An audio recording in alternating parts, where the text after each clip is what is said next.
2020 world cup 2024 India versus USA. America ವಿರುದ್ಧ ಪಂದ್ಯದಿಂದ Dube out. ವಿಶ್ವಕಪ್ಗೆ ರಣಬೇಟೆಗಾರನ ಎಂಟ್ರಿ. 2020 ವರ್ಲ್ಡ್ ಕಪ್ 2024 ವಿಶ್ವಕಪ್ನ 2 ಪಂದ್ಯಗಳಲ್ಲಿ ಒಂದೇ ತಂಡದೊಂದಿಗೆ ಕಣಕ್ಕಿಳಿದ ಭಾರತ ತಂಡದಲ್ಲಿ ಬದಲಾವಣೆಗಳು ಆಗುವ ಸಾಧ್ಯತೆ ಇದೆ. ಶಿವಮ್ ದುಬೆ ಬದಲಿಗೆ ಸಂಜು ಸ್ಯಾಮ್ಸನ್ ಅಥವಾ ಯಶಸ್ವಿ ಜೈಸ್ವಾಲ್ ತಂಡದಲ್ಲಿ ಸ್ಥಾನ ಪಡೆಯಬಹುದು. ಇನ್ನು 2020 ವಿಶ್ವಕಪ್ನಲ್ಲಿ ಟೀಂ ಇಂಡಿಯಾ ತನ್ನ ಗೆಲುವಿನ ಓಟ ಮುಂದುವರೆಸಿದೆ. ನ್ಯೂಯಾರ್ಕ್ನ ನೌಸಾ ಕೌಂಟಿ ಇಂಟರ್ನ್ಯಾಷನಲ್ ಕ್ರಿಕೆಟ್ ಸ್ಟೇಡಿಯಂನಲ್ಲಿ ಆಡಿದ 2 ಲೀಗ್ ಪಂದ್ಯಗಳನ್ನು ಗೆದ್ದಿದ್ದಾರೆ. ಐರ್ಲೆಂಡ್ ವಿರುದ್ಧ ಮತ್ತು ಪಾಕಿಸ್ತಾನ ವಿರುದ್ಧ ಗೆದ್ದು ಅಬ್ಬರಿಸಿದೆ. ಟೂರ್ನಿಯ 3ನೇ ಲೀಗ್ ಪಂದ್ಯದಲ್ಲಿ ಭಾರತ ತಂಡ ಅಮೆರಿಕ ವಿರುದ್ಧ ಆಡಲಿದೆ. ಆದರೆ ಜೂನ್ 12ರ ಬುಧವಾರ ನಡೆಯಲಿರುವ ಈ ಪಂದ್ಯದಲ್ಲಿ ಟೀಂ ಇಂಡಿಯಾ ಕೆಲವೊಂದು ಬದಲಾವಣೆ ಮಾಡುವ ಸಾಧ್ಯತೆ ಇದೆ ಎಂದು ಹೇಳಲಾಗುತ್ತಿದೆ. ವಿಶ್ವಕಪ್ನಲ್ಲಿ ಇಲ್ಲಿಯವರೆಗೆ 2 ಪಂದ್ಯಗಳನ್ನು ಆಡಿರುವ ಭಾರತ ಮತ್ತು USA 2 ಪಂದ್ಯಗಳನ್ನು ಕೂಡ ಗೆದ್ದಿದೆ. ಬುಧವಾರ ಪಂದ್ಯದಲ್ಲಿ ಗೆಲ್ಲುವ ತಂಡ ಎ ಗುಂಪಿನಿಂದ ಸೂಪರ್ 8ರ ಹಂತಕ್ಕೆ ಅರ್ಹತೆ ಪಡೆಯುವ ಮೊದಲ ತಂಡವಾಗಲಿದೆ. ಅಮೆರಿಕ ವಿರುದ್ಧ ಮೊದಲ 2020 ಅಂತಾರಾಷ್ಟ್ರೀಯ ಪಂದ್ಯದಲ್ಲಿ ಟೀಂ ಇಂಡಿಯಾ ಗೆದ್ದು ಸೂಪರ್ 8ಕ್ಕೆ ಹೋಗಲಿದೆ ಎಂದು ಅಭಿಮಾನಿಗಳು ವಿಶ್ವಾಸದಲ್ಲಿ ಇದ್ದಾರೆ. ಮೊದಲೆರಡು ಪಂದ್ಯಗಳಲ್ಲಿ ದುಬೆ ಅವರನ್ನು ರೋಹಿತ್ ಶರ್ಮಾ ಬೌಲರ್ ಆಗಿಯೂ ಬಳಸಿಕೊಳ್ಳಲಿಲ್ಲ.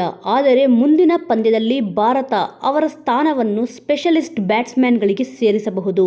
ಯಶಸ್ವಿ ಜೈಸ್ವಾಲ್ ಅವರು ಸ್ಪೆಷಲಿಸ್ಟ್ ಓಪನರ್ ಆಗಿರುವುದರಿಂದ ಅವರು ಆಡುವ 11ರಲ್ಲಿ ಅವಕಾಶ ಪಡೆಯಬಹುದು. ಇದರೊಂದಿಗೆ ವಿರಾಟ್ ಕೊಹ್ಲಿ ತಮ್ಮ ನಿಯಮಿತ ಸ್ಥಾನ 3ಕ್ಕೆ ಮರಳಬಹುದು. ಮೊದಲ 2 ಪಂದ್ಯಗಳಲ್ಲಿ ಆರಂಭಿಕರಾಗಿ ಬಂದಿದ್ದ ವಿರಾಟ್ ಕೇವಲ 1 ರನ್ ಮತ್ತು 4 ರನ್ ಗಳಿಸಿದರು. ಇದರೊಂದಿಗೆ ಅವರನ್ನು ಎಂದಿನಂತೆ 3ನೇ ಸ್ಥಾನದಲ್ಲಿ ಆಡಿಸುವ ಭರವಸೆಯನ್ನು ತಂಡದ ಆಡಳಿತ ಮಂಡಳಿ ಹೊಂದಿದೆ ಎನ್ನಲಾಗುತ್ತಿದೆ.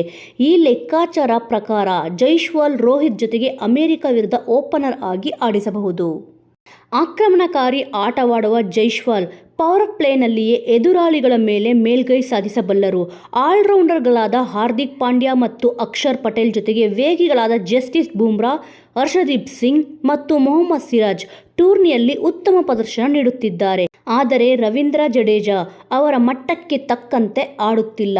ಪಾಕಿಸ್ತಾನ ವಿರುದ್ಧ ಪಂದ್ಯದಲ್ಲಿ 35 ವರ್ಷದ ಸ್ಟಾರ್ ಕ್ರಿಕೆಟಿಗ ಗೋಲ್ಡನ್ ಡಕ್ಗೆ ಔಟ್ ಆಗಿದ್ದರು. 2 ಪಂದ್ಯಗಳಲ್ಲಿ 1 ವಿಕೆಟ್ ಪಡೆದಿರಲಿಲ್ಲ. ಆದರೆ ಜಡೇಜಾ ಆಡುವ ಅಂತಿಮ ತಂಡದಲ್ಲಿ ಸ್ಥಾನ ಕಳೆದುಕೊಳ್ಳುವ ಸಾಧ್ಯತೆ ತೀರಾ ಕಡಿಮೆ. ಈ ಲೆಕ್ಕಾಚಾರದಲ್ಲಿ ಕುಲ್ದೀಪ್ ಯಾದವ್ ಅಥವಾ ಯುಜ್ವೇಂದ್ರ ಚಹಲ್ ಮುಂದಿನ ಪಂದ್ಯಗಳಲ್ಲಿ ಅವಕಾಶ ಪಡೆಯದೇ ಇರಬಹುದು. ಆದರೆ ಶಿವಮ್ ದುಬೆ ಬದಲು ಯಶಸ್ವಿ ಜೈಸ್ವಾಲ್ ಆಯ್ಕೆ ಬಹುತೇಕ ಖಚಿತ ಎಂದು ಹೇಳಲಾಗುತ್ತಿದೆ.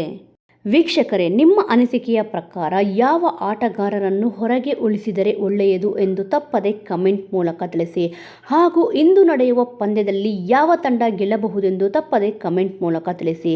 ಇನ್ನು ಇದೇ ರೀತಿಯಾದ ಇಂಟ್ರೆಸ್ಟಿಂಗ್ ವಿಚಾರಗಳನ್ನು ತಿಳಿದುಕೊಳ್ಳಲು ತಪ್ಪದೆ ನಮ್ಮ ಚಾನಲನ್ನು ಸಬ್ಸ್ಕ್ರೈಬ್ ಮಾಡಿಕೊಳ್ಳಿ. ಮುಂದಿನ ವಿಡಿಯೋದೊಂದಿಗೆ ಮತ್ತೆ ಸಿಗೋಣ. ಜೈ ಹಿಂದ್, ಜೈ ಕರ್ನಾಟಕ.